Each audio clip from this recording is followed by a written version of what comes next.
नमस्कार मित्रांनो, श्री स्वामी समर्थ. चुकूनही या 2 तासाच्या राहू काळात राखी बांधू नका. जाणून घ्या संपूर्ण शुभमुहूर्त. मंडळी, रक्षाबंधन हा सगळ्यांचा आवडीचा सण म्हणजे रक्षाबंधन आहे. रक्षाबंधनाचा दिवस म्हटलं तर प्रत्येक बहीण भावासाठी खूपच विशेष असा दिवस मानला जातो. आजच्या या व्हिडिओमध्ये दरवर्षीप्रमाणे याही वर्षीसुद्धा रक्षाबंधनावर भद्राची छाया असणार आहे. त्यामुळे आपल्या भावाला आपण राखी शुभमुहूर्तावरच बांधायची आहे. तर शुभमुहूर्त कोणता आहे, कोणता भद्रा काळ आहे, म्हणजे जो अशुभ काळ आपण म्हणतो, तर त्या काळामध्ये भावाला राखी बांधायची नाही. आणि यासोबतच भावाला राखी खरेदी करताना कोणत्या गोष्टींची काळजी घ्यायची आहे.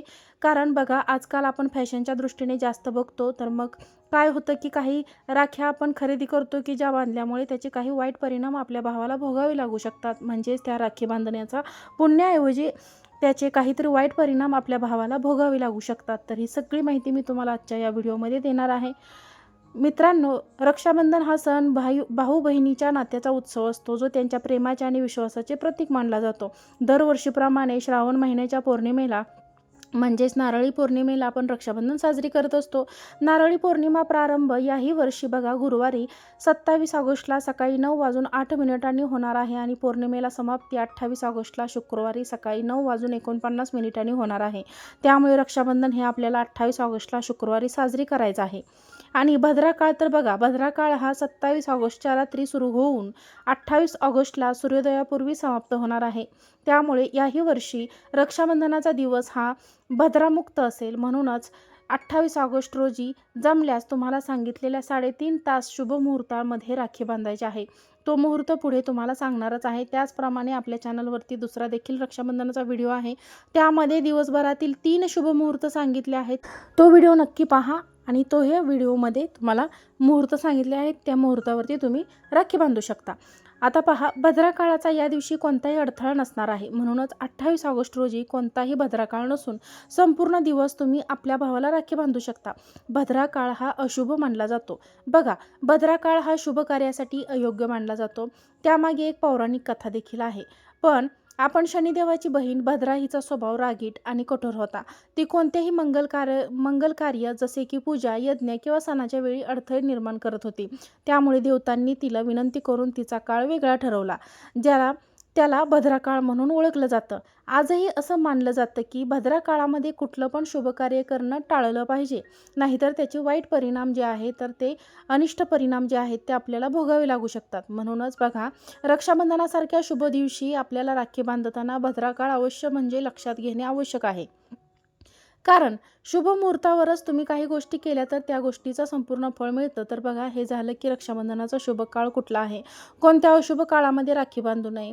तर रक्षाबंधनामध्ये राखी बांधण्यासाठी सगळ्यात शुभ मुहूर्त जो आहे तो 28 ऑगस्टला शुक्रवारी सकाळी 5:57 पासून ते सकाळी 9:48 असणार आहे. म्हणजे जवळपास सुमारे 3 तास 51 मिनिटांसाठी हा शुभ मुहूर्त असणार आहे. आता बघा, रक्षाबंधनाला काही राखी खरेदी करताना आपण बऱ्याच प्रकारच्या व्हरायटीच्या राख्या बघायला मिळतात. आता बघा, बाजारामध्ये वेगवेगळ्या प्रकारच्या डिझाईनच्या राख्या येतात. मग आपण काय करतो की काहीतरी वेगळं घ्यायचं म्हणून काहीतरी वेगळीच राखी घेतो आणि ती भावाच्या मनगटावर बांधल्यामुळे आयुष्यामध्ये नकारात्मक परिणाम होतो. बघा, लहान मुलं वगैरे कार्टूनची राखी घेतात, ते ठीक आहे.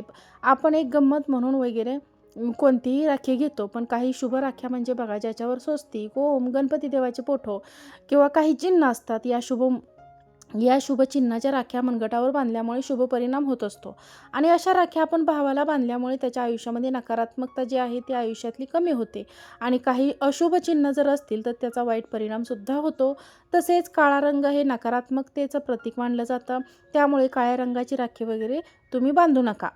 रक्षाबंधन म्हटलं की राखी आलीच, तर शुभ चिन्हाच्या राखी बांधा आणि अगदी तुमच्याजवळ तुमच्या घरातील पांढरा धागा तुम्ही हळदीनं मिसळून तो धागा जरी हातावर बांधला ना, तरी शेवटी काय आहे, भाव महत्त्वाचा असतो, तो धागा महत्त्वाचा नाही. त्याच्यामुळे जी राखी तुम्हाला अट्रॅक्ट करते ती राखी तुम्ही घ्या आणि आपल्या भावाच्या हातावर बांधून रक्षाबंधन सुखासमाधानाने आणि आनंदाने साजरी करा. मित्रांनो, त्यानंतर दुसरी गोष्ट म्हणजे तुटलेली वगैरे फाटलेली राखी जी आहे तर ती आपल्याला वापरायची नाही. भलेही तुम्ही 5 रुपयाची राखी अगदी साधी घ्या, पण ती अगदी व्यवस्थित असली पाहिजे आणि त्याच्यावर काहीतरी शुभचिन्ह असले पाहिजे, अशी राखी आपल्याला घ्यायची आहे. आजकाल बाजारामध्ये बघा चांदीच्या सुद्धा छोट्या राखी येतात. तुमच्या यथाशक्तीने तुमच्या शक्य असेल तर तुम्ही चांदीची सुद्धा छोटीशी ओम वगैरे स्वस्तिक असलेली राखी तुम्ही घेऊ शकता. जुनी राखी वगैरे पडलेली असेल घरामध्ये तर ती काढून टाका. त्यानंतर तुम्ही देवाऱ्याला तुमच्या गाड्यांना वगैरे राखी बांधली असेल मागच्या वर्षीच्या ज्या त्या राख्या काढून टाका. आणि छान आपण पौर्णिमा पण आहे आणि त्यामुळे तुम्ही छान गाड्या वगैरे धुवून त्यांना नवीन आपली छान गोंड्याची छोटीशी राखी देखील तुम्ही बांधू शकता. अगदी बाजारामध्ये सहज उपलब्ध मिळते ती गोंड्याची राखी. त्यानंतर बघा मिठाईच्या बाबतीत पांढरा पेढा किंवा साखर अशा गोष्टी आपल्याला औक्षणाच्या ताटामध्ये भावाला आपण जेव्हा राखी बांधल्यानंतर गोड पदार्थ खाऊ घालतो तर त्याच्यामध्ये तुम्हाला वापरायचे आहेत. मात्र डार्क चॉकलेट अशा रंगाच्या मिठाई तुम्हाला औक्षणाच्या ताटामध्ये आपल्याला वापरायच्या नाहीत.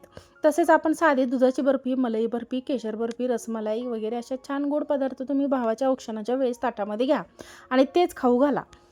पहा, आपण फॅशनच्या नादामध्ये काही गोष्टी बघत नाही, काही नियमांचं पालन करत नाही आणि मग चुका होऊन आपल्या हातून जातात. तर या काही गोष्टी आहेत आणि बघा सगळ्यांना हा सण जो आहे त्याचा आपल्याला चांगलं फळ घ्यायचं आहे, चांगलं पुण्य कमवून घ्यायचं आहे.